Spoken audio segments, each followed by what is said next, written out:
ओम शांति। अव्यक्तवाणी 18 जनवरी 1969। 11वां point है। आज जब मैं वतन में गई तो जैसे एक सभा लगी हुई थी, क्लास हो रहा था। पहले तो मैं धीरे धीरे आगे बढ़ने लगी। बाप दादा ने नयनों से स्वागत किया। फिर बोले, बच्ची इन सब से मुलाकात करो और यह भोग सभी को खिलाओ। तो क्या देखा, जो आत्माएं एडवांस में शरीर छोड़कर गई हैं, उन सभी को इमर्ज कर बाबा क्लास करा रहे थे। फिर सभी को मधुबन का ब्रह्मा भोजन स्वीकार कराया।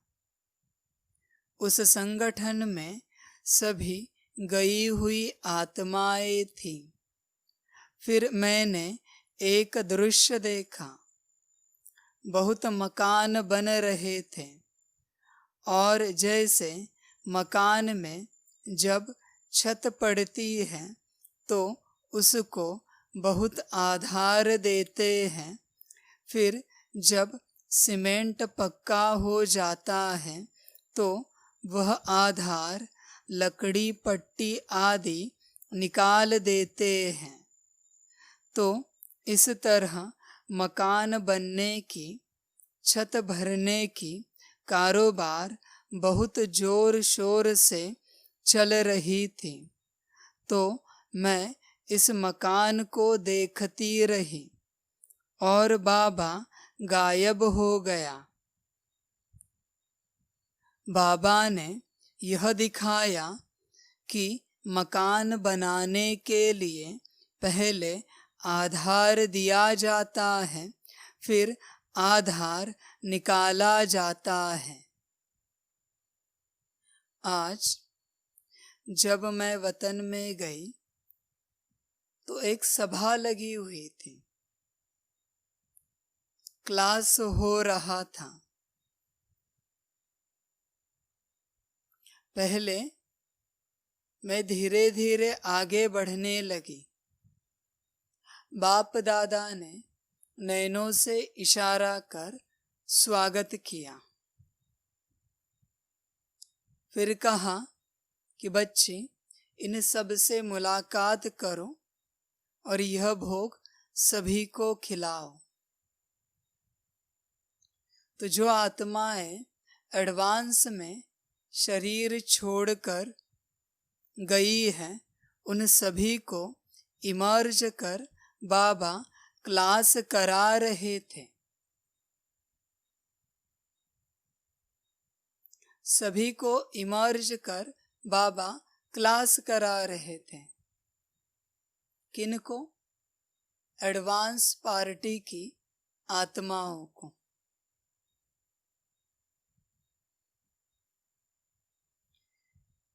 जैसे नीचे क्लास चलता है, वैसे रोज ऊपर क्लास चलता है।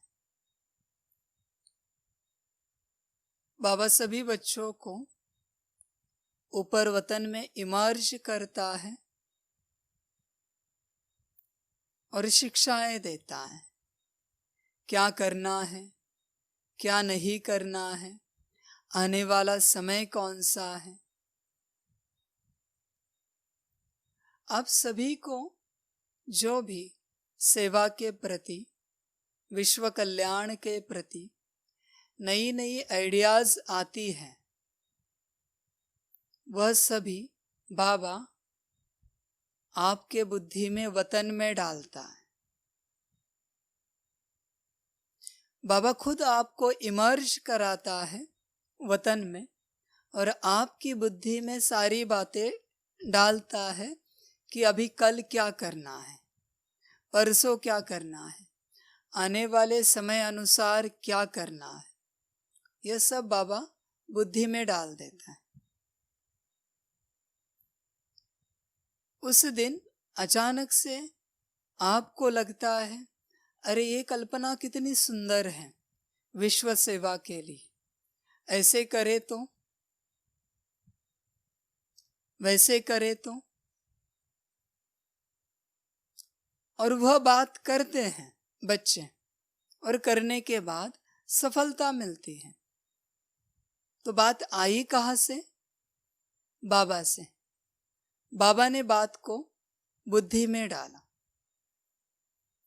लेकिन बाबा यह बातें बुद्धि में कब डालता है? जब आप सरेंडर हो, जब आप सरेंडर हो। जिसकी बुद्धि में डाला, जो निमित्त बना और जिसके द्वारा कार्य किया, वह कभी नहीं कह सकता कि ये मेरी आइडिया थी, यह मेरे विचार थे, यह मेरे संकल्प थे। यह कभी नहीं कहेगा। वह हमेशा यही कहेगा, ये बाबा के विचार हैं, कहाँ से आए हमें पता नहीं, पर आए, करके देखते हैं। उसके लिए जिद भी नहीं होगी कि यही करना है, क्योंकि बाबा की आइडियाज है, बाबा का विश्व कल्याण, बाबा का ड्रामा और बाबा के संकल्प।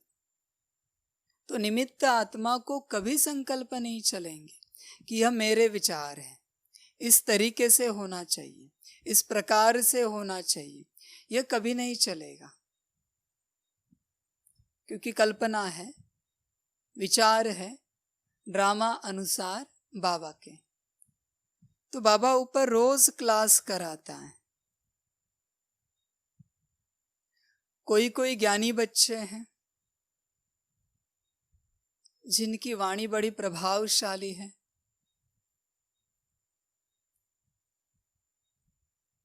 जिनसे दूसरी आत्माओं का विकास हो रहा है, सतयुग की ओर बढ़ रहे हैं, आत्मिक स्थिति की ओर बढ़ रहे हैं, बाबा की याद पक्की होती जा रही है, उनसे विश्व सेवा बहुत अच्छी हो रही है। ये सब बाबा का कार्य है। विश्व सेवा करना ये किसी मनुष्य का काम नहीं है। ये जो भी आत्माएं हैं, ज्ञानी, योगी, धारणा युक्त, सेवाधारी आत्माएं, हाँ, ये जो भी आत्माएं हैं, यह कभी विश्व सेवा नहीं कर सकते,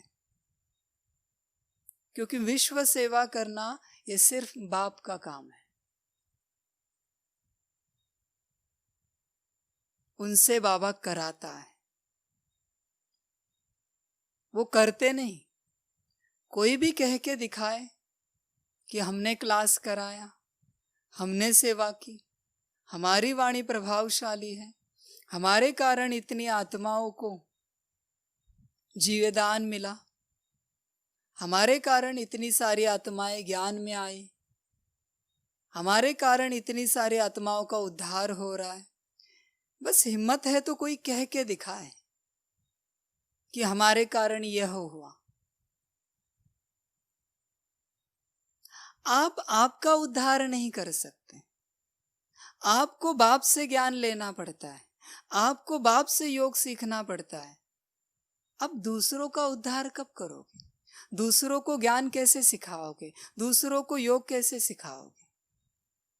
सिंपल सी बात है। जो किसी से नहीं सीखता वही दूसरों को सिखा सकता है। जो किसी से सीख रहा है अभी भी उसकी पात्रता नहीं है किसी और को सिखाने की, कभी नहीं सिखा सकता। और वो कभी ये अहम या वहम में ना रहे कि हम कर रहे हैं।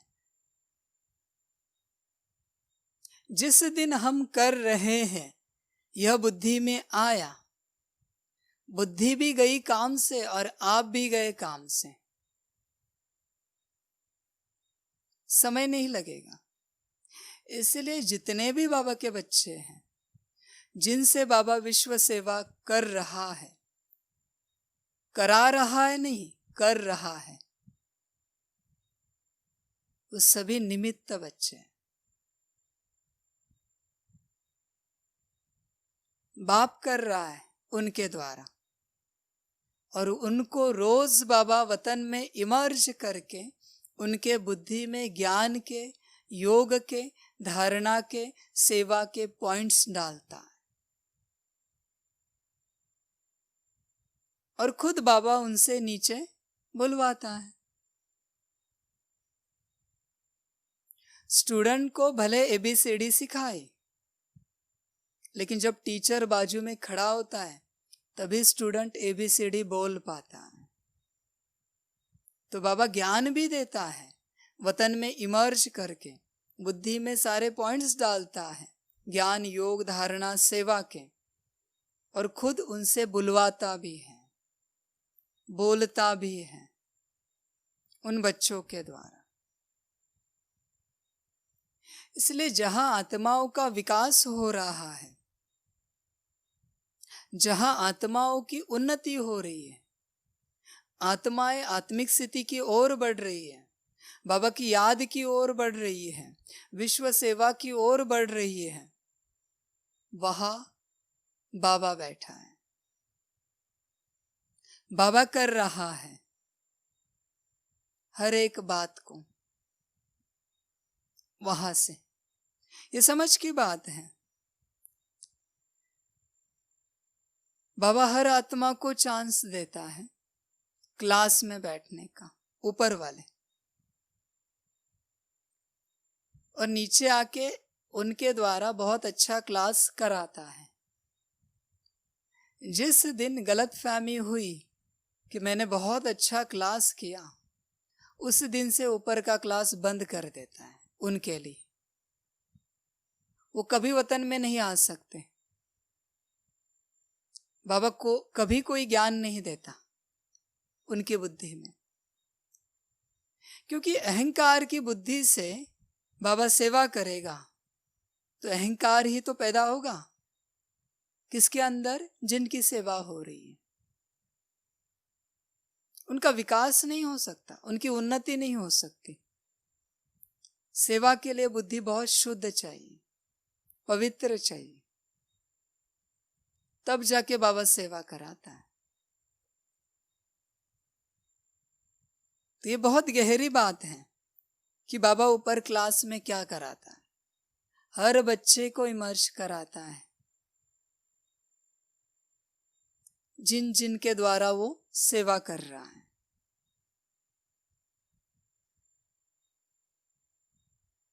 जैसे बात, कभी कभी ऐसे बच्चे होते हैं जिनको आप पहचानते भी नहीं हो। अगर वतन में गए आप तो आपको पता चलेगा ये कौन से बच्चे हैं, पता नहीं, पर अभी उनका टाइम आना बाकी है सेवा का, उनको तैयार कर रहा है सेवा के लिए। सभी को नहीं पहचान सकते आप,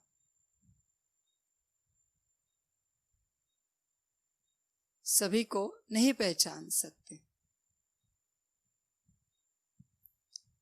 कराची में जो थे तो सिंध वाले आना बाकी था, सिंध में जो थे तो आबू वाले आना बाकी था।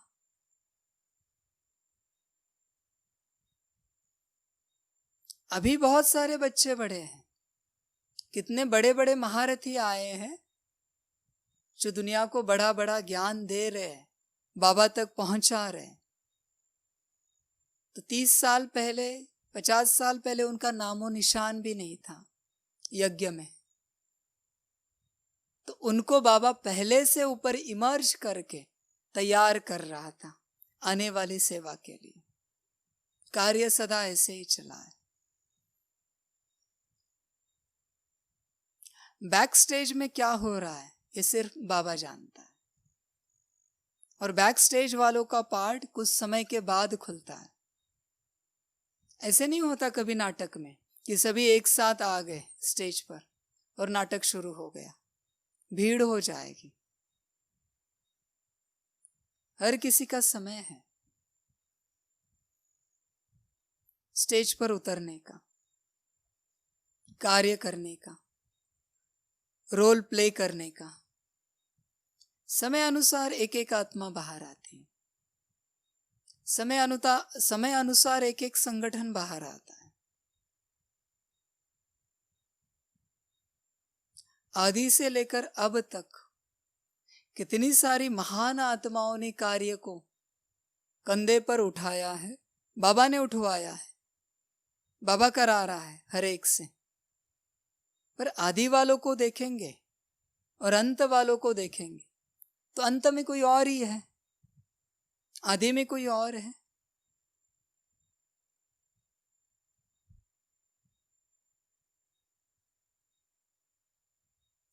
तो ये बहुत गहरी बात है, ये समझ की बात है। इस बात को समझने के लिए बहुत बड़ी समझ चाहिए।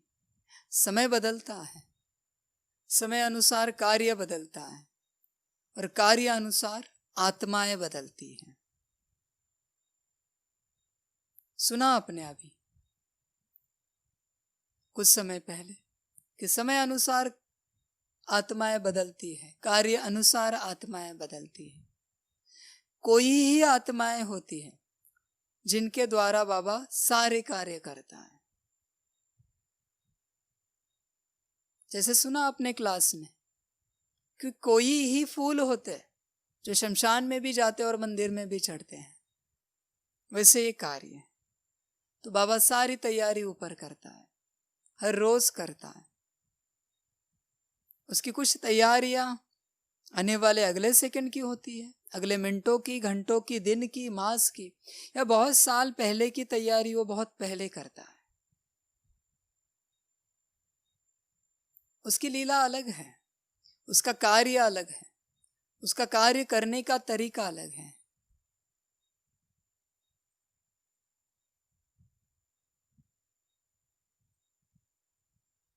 इसलिए बाबा रोज बच्चों को इमर्ज करता है वतन में, उनकी बुद्धि में ज्ञान डालता है, ज्ञान के पॉइंट्स डालता है, सेवाओं के पॉइंट्स डालता है, योग के पॉइंट्स डालता है, धारणाएं डालता है और बच्चों के द्वारा विश्व में फैलाता है। आप भी नहीं जानते कि आपकी बुद्धि में बाबा ने कब डाला और आपसे ये कार्य कब हुआ। कोई नहीं जानता।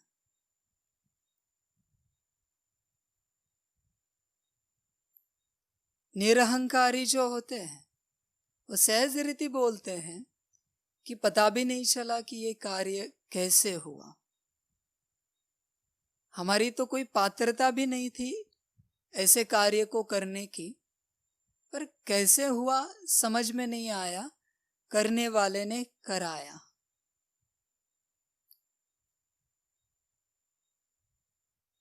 हमें तो उसकी एबीसीडी भी पता नहीं थी और पूरा कार्य हो गया। बाबा ऐसे करता है। इसलिए जब भी दुनिया में कल्याण का कार्य चल रहा है, समझना बाबा कर रहा है। दुनिया में सिर्फ दो सर्वशक्तिवान हैं, एक माया और दूसरा बाप। दुनिया में कहाँ भी दुख देने का कार्य चल रहा है तो वो माया कर रही है और करा रही है, और दुनिया में कहाँ भी सुख देने का कार्य चल रहा है तो वो बाबा कर रहा है और करा रहा है। दुनिया में कहाँ भी अधोगति का कार्य चल रहा है तो माया का वह कार्य हो रहा है, और दुनिया में कहाँ भी उन्नति का कार्य चल रहा है तो वह बाबा कार्य कर रहा है। यह समझ की बात है। फिर कहाँ से हो रहा है, किस से हो रहा है, कब हो रहा है, ये बातें मैटर नहीं करती, इन बातों का कुछ लेन देन नहीं है कि कहाँ से हो रहा है, कब हो रहा है, कैसे हो रहा है। हो रहा है, यही इंपॉर्टेंट है, होना इंपॉर्टेंट है। जैसे माया नहीं सोचती मैं किसके द्वारा किसको पतित बना रही हूं, वैसे बाबा के लिए भी फर्क नहीं पड़ता मैं किसके द्वारा किसको पावन बना रहा हूं, बस पावन बन रहे हैं, बात पूरी हो गई। इसलिए बाबा सब कुछ कर रहा है और करा भी रहा है, समझने वाली बुद्धियां ही समझ लेंगी। बाकी जो अपनी समझ को पकड़ के बैठे हैं, अपनी समझ बहुत सीमित होती है, वो बाबा की समझ को नहीं समझ सकते। अपनी समझ माना अपने बिलीफ सिस्टम, इसको जो पकड़ के बैठे हैं ना, वो ईश्वर की रचना को नहीं समझ सकते, ईश्वर के कार्य को नहीं समझ सकते। ये बहुत बड़ी बातें हैं। ईश्वर का कार्य कोई ऐसे जूनियर सीनियर केजी या नर्सरी के बच्चों का खेल नहीं है ऐसे समझने के लिए। उसको समझने के लिए बहुत बड़ी बुद्धि चाहिए।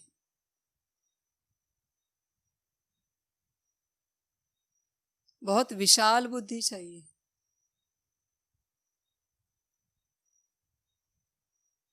एक तो जिनकी आत्मिक स्थिति पक्की है, दूसरा जो आत्मा समझ के बाबा को बहुत अच्छे से याद कर सकते हैं, वही इस कार्य को समझ सकते हैं। बाकी जो देह अभिमानी है, नाम मान शान पद पोजीशन में अटके हुए हैं, उनकी बात ही छोड़ दो। वो अपने से ही निकल नहीं पाए हैं, वो ईश्वर के कार्य को क्या समझेंगे। इसलिए बाप को समझने के लिए, बाप के कार्य को समझने के लिए आपको आप में आना पड़ेगा। अगर आप में नहीं आ सकते तो बाप को समझना और उसके कार्य को समझना छोड़ दो, यह आपके बुद्धि की बात नहीं है। उसको कोई बंधन नहीं है।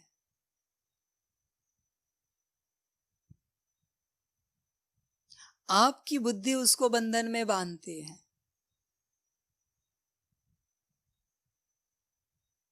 अगर उसको कोई बंधन होता तो उसको अनंत नहीं कहते, परमात्मा नहीं कहते। इसलिए अपनी आत्मिक स्थिति को बढ़ाओ, बाबा की याद को बढ़ाओ, तो बाबा और उसका कार्य अपने आप समझ में आएगा। यही तो आप समझना चाहते हो कि बाबा कैसा है और वो कैसे कार्य कर रहा है। तो उसके लिए एक ही उपाय है, अपने में आ जाओ, सब समझ में आ जाएगा।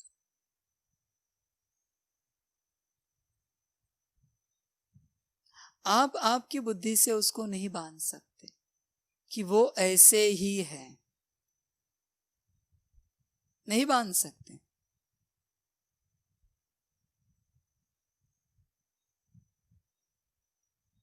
कैसा है वो, शांत है या गुस्से वाला है, कैसा है, महाकाल है या प्यार का सागर है, कैसा है। एक तरफ कहते प्यार का सागर है, दूसरी तरफ कहते महाकाल है, कैसे समझेंगे कैसा है।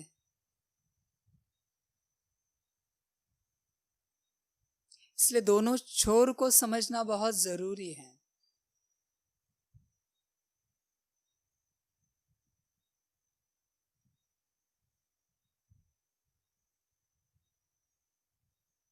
ये बहुत गहरी बात है। एक एंगल से बाप को नहीं समझ सकते, बाप 360 डिग्री है, इनटू 360 डिग्री है। अगर वो बिंदी है, अगर वो गोला है, एक सर्कल के 360 डिग्री बनते हैं, पर एक गोले के 360 इंटू 360 डिग्री बनते हैं। कैसे समझेंगे? एक एंगल से।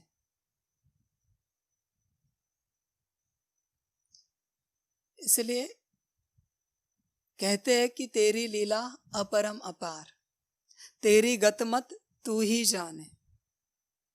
ये क्यों कहा? क्योंकि उसको कोई नहीं जानते। इसीलिए तो गायन है, वो जो है जैसा है, कोटों में कोई और कोई में भी कोई उसे यथार्थ रूप से जानेंगे, बाकी नहीं जान सकते। अपनी बुद्धि से उसे कदापि नहीं जान सकते, उसको उसकी बुद्धि से ही जान सकते हैं।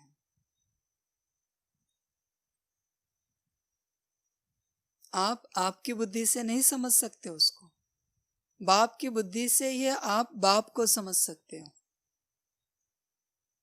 इसलिए रोज बच्चों को बाबा इमर्ज करके क्लास कराता है, जिसमें विश्व कल्याण के लिए, विश्व सेवा अर्थ जो जो बातें चाहिए बच्चों को सिखाता है।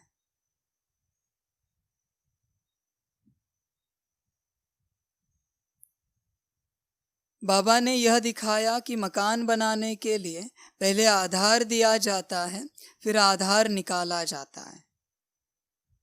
ऐसे ही बाबा बच्चों की बुद्धि में ज्ञान देता है, इमर्ज करके बच्चों को भी महसूस होता है कि बाप है, हम हैं। फिर बच्चों को नीचे छोड़ता है इस दुनिया में, और बच्चे भूल जाते हैं। बच्चों को लगता है हम ही हैं, यह ज्ञान हमसे निकला है, यह योग हमसे निकला है, यह धारणा, यह सेवा हमसे हो रही है। ये क्यों लगा? क्योंकि बाप ने आधार निकाल दिया।